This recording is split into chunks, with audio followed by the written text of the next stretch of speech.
Hi, everyone. Thank you so much for attending this webinar. My name is Wayne, and I'm a geology Master of Science student at the University of Kansas, and I mainly use crop models to simulate water productivity, crop water productivity in Western Kansas and hopefully parts of Colorado. So I'll be talking about how we can use remotely sensed soil data for sustainable food water systems and go into other crop modeling approaches that I've been using in the Ogallala Aquifer. So I first want to acknowledge people who've helped me in this project, my advisors, Dr. Sam Zipper and Dr. Tim Foster, and people also who helped with the data collection, and my research group members who've continued to give me feedback on my work.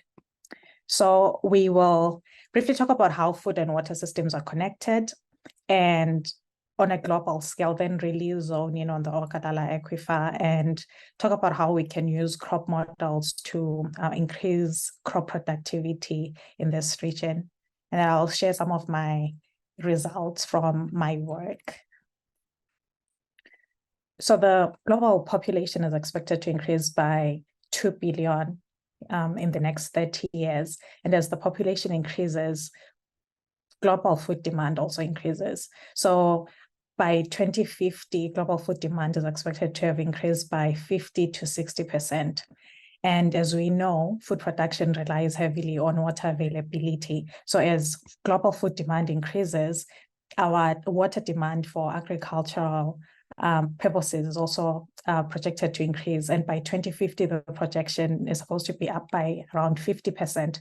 And this pie chart just shows us how our freshwater sources are being used in the environment, where agriculture accounts for about 70% of freshwater consumption in the world.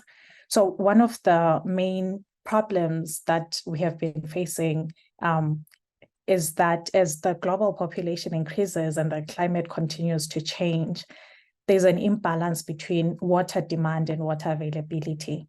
And this is at a global scale. And when we focus on the Ogallala Aquifer that is located in the central part of the US, this is a very important natural resource in the US, both for the people that live in the region and also for the economy of the country. So it crosses about 8 states in the region and provides water for drinking, for irrigation and industrial activities. It's used extensively for corn production and livestock production in the region. And the groundwater that is pumped from this region, 94% of it is used for agriculture, mainly irrigation. And a lot of studies that were done in the region, mainly a 2015 study, showed that there is 50 million acres of cropland in this area, of which 30% of that is irrigated. So a lot of water from this aquifer is really used to irrigate these fields. When there's intensified agriculture like that, that means we're producing a lot of food for the region. And agricultural production in this region accounts for about a quarter of crop produce in the US. And this translates to about 50 million tons of grains, which generate $35 billion annually for the US. So this is a very important natural resource. So the question now is, what's the downside of all this work, of all this agricultural production that's being done in this region? And I managed to find a lot of newspaper articles that really talk about the Ogallala Aquifer, and I have some shots of article headlines dating all the way back to 2013. And one thing that I realized is that the articles that were written in 2013, they were mainly focused about the potential threats of overpumping. It was really, oh, this could happen. But then the more recent ones, they're really calling people to take action, because now they've reached a point where they are seeing those impacts of overpumping. So in addition to media coverage, There have been a lot of studies that have been done in the region, scientific publications also showing this. And the map on the left shows how water levels have changed from pre-development stage in 1935 to 2016. So in the central and southern parts of the High Plains Aquifer, we have water table declining by as much as 20 meters, which is a lot. But I want to also highlight this northern section of the High Plains Aquifer / Ogallala Aquifer.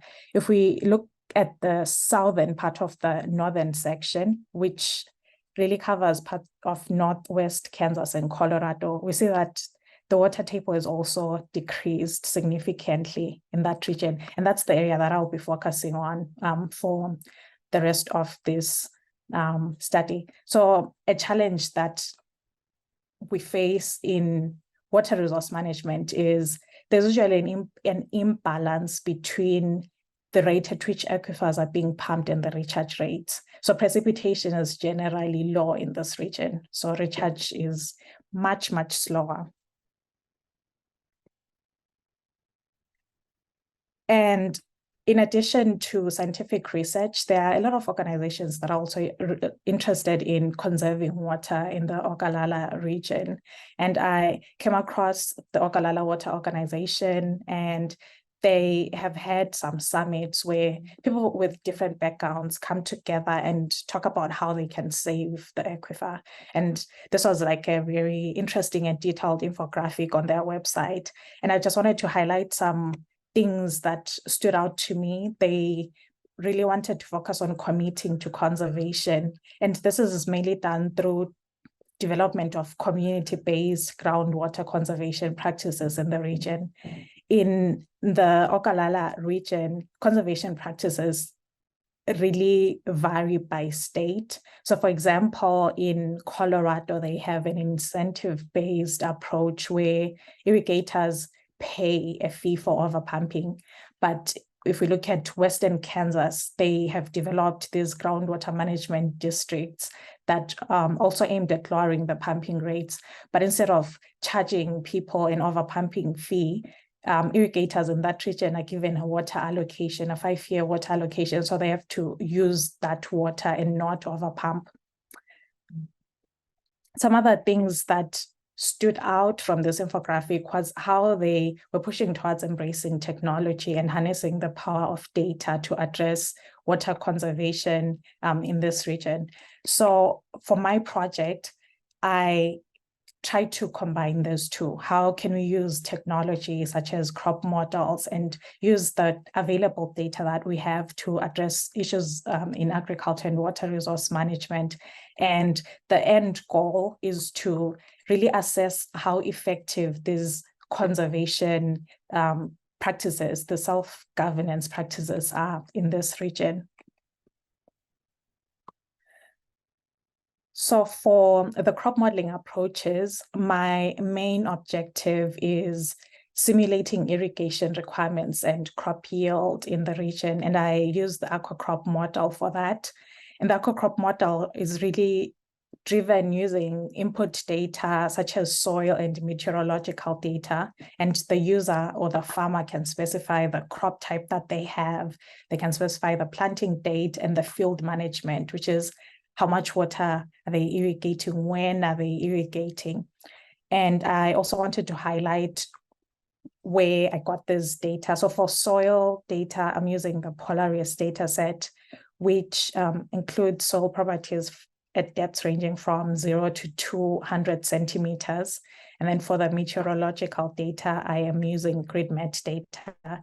And this map on the lower right corner is a representation of the study area. So I'm only looking at 10 counties that are in the groundwater management district 4 area in northwestern Kansas. So the objective was to see if we could use the aquacrop model to simulate irrigated corn in the region. So look at the yield and look at the water requirements for that region. And to do that, we realized that the model needed to be calibrated. And like most models that need to be calibrated, the most important thing is to identify parameters that are the most responsive or that impact our results the most. So we first performed a sensitivity analysis to identify those parameters in the model, then focused on using those parameters to do the actual model calibration. So after calibrating our model using a particle swarm optimization algorithm, we then simulated irrigation and yield, then compared those simulated results with observed field data. For our irrigation, we were using data from the Water Information and Management Analysis System. And for the yield, we used USDA data. And yeah, the calibration step is, I would say it's cyclical. Like you really have to do multiple runs. I don't know how many runs I've done, but definitely more than 100. And so far, my results from the calibration show that the aquacrop model does I'd say a decent job at simulating irrigation in those 10 counties for the 2006 to 2020 simulation period. But I also wanted to highlight that the model is currently overestimating irrigation, and I've identified that the cause for this is overestimation of irrigation requirements towards the end of the growing season of the crop. So I still need to fine tune some of those parameters. And when we evaluated the model performance for yield, we saw that the model was really catching almost all of the trends that we're seeing in the USDA data. So one year that really stood out was 2012, where we had an extremely dry year. And I'm glad that the model was able to capture that. So that I think there's still room for improvement, but generally the model is performing well. So from my analysis, I'm saying that this specific model can be used in this region. And I really believe that other models as well could be used in this region. And as I mentioned earlier, all the input data that we're using is just remotely sensed data, which is free. So this shows that there's great potential to use these alternatives in agriculture, especially in precision agriculture, where farmers can get a better understanding of the soils that they have in their field, how they can schedule irrigation without doing a field level study that is more expensive. And now my next step is to really focus on how these crop models can then be used to assess the effectiveness and resilience of groundwater self-governance in this region by running simulations where we have a specified volume of water that needs to be used, and see how the region would respond in the event of extreme events such as drought. Thank you.